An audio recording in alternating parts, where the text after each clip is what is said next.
दोस्तों, इन दिनों अमेरिका हर छोटे बड़े देशों से मार खा रहा है। फिर चाहे इराक में अमेरिकी सैनिकों पर ड्रोन हमला हो, या फिर ईरान द्वारा अमेरिकी जहाज को घेरना हो, या फिर उत्तर कोरिया द्वारा युद्ध की धमकी देना हो।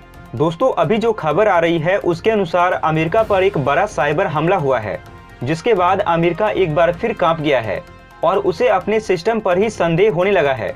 दोस्तों, पहले आप इस रिपोर्ट को अच्छे से देख लीजिए। अमेरिका पर हुए इस साइबर अटैक के बाद अमेरिका की पाइपलाइन नेटवर्क पूरी तरीके से बंद हो गई है। तेल की सप्लाई पूरी तरीके से ठप पड़ गई है। पूरे अमेरिका में लोग बेचैन हो गए हैं। कुछ लोग इस अटैक को चीनी सैटेलाइट से भी जोड़ रहे हैं, जो कि फिलहाल हिंद महासागर में जाके गिर गया है। अमेरिका में हुए इस साइबर हमले के बाद एक प्रमुख पाइपलाइन ऑपरेटर को अपना पूरा नेटवर्क ही बंद करना पड़ा है। कंपनी ने शनिवार को रैंसमवेयर का हाथ होने की पुष्टि की है। कॉलोनियल पाइपलाइन ने एक बयान में कहा है कि कंपनी पर एक बड़ा साइबर सिक्योरिटी अटैक किया गया है।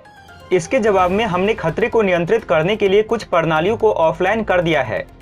कंपनी ने कहा है कि इस हमले ने अस्थायी रूप से हमारे सभी पाइपलाइन ऑपरेशन को रोक दिया है और हमारे आईटी सिस्टम को जबरदस्त प्रभावित किया है।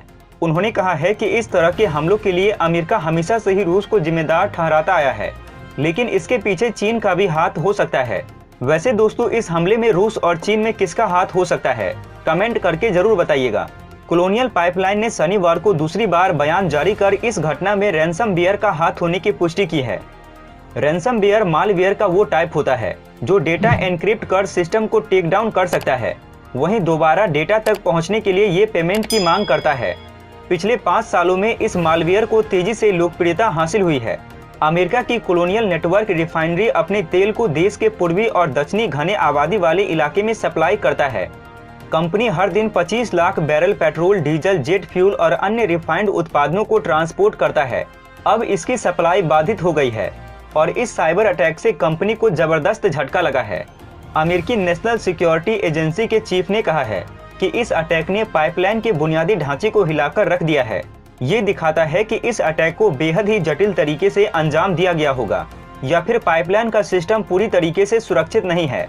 उन्होंने कहा है कि इस पाइपलाइन के बंद होने से यह संदेश जाता है कि हमारे राष्ट्रीय बुनियादी ढांचे के मूल तत्व साइबर अटैक की चपेट में आसानी से आ सकते हैं और अमेरिका कभी भी अपने दुश्मन देशों से चकमा खा सकता है।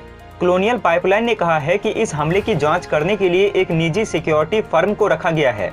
कंपनी ने कहा है कि वर्तमान समय में हमारा पूरा फोकस सुरक्षित और प्रभावी तरीके से सर्विस को वापस शुरू करना है, ताकि हम सामान्य ऑपरेशन के अपने प्रयासों में कामयाब हो पाए। हाल के महीनों में अमेरिका में 2 बड़े साइबर अटैक हुए हैं। सोलर वाइंड अटैक से अमेरिकी सरकार और निजी सेक्टर के हजारों कंप्यूटर को मुसीबत झेलनी पड़ी थी। इसके लिए अमेरिका ने रूस को जिम्मेदार ठहराया था। वहीं दूसरा साइबर अटैक माइक्रोसॉफ्ट के ईमेल सर्वर पर किया गया था। अच्छा सुनो, चैनल को सब्सक्राइब करो, उसके बाद घंटी बजा देना ताकि अगली वीडियो आपसे मिस ना हो पाए। Thank you.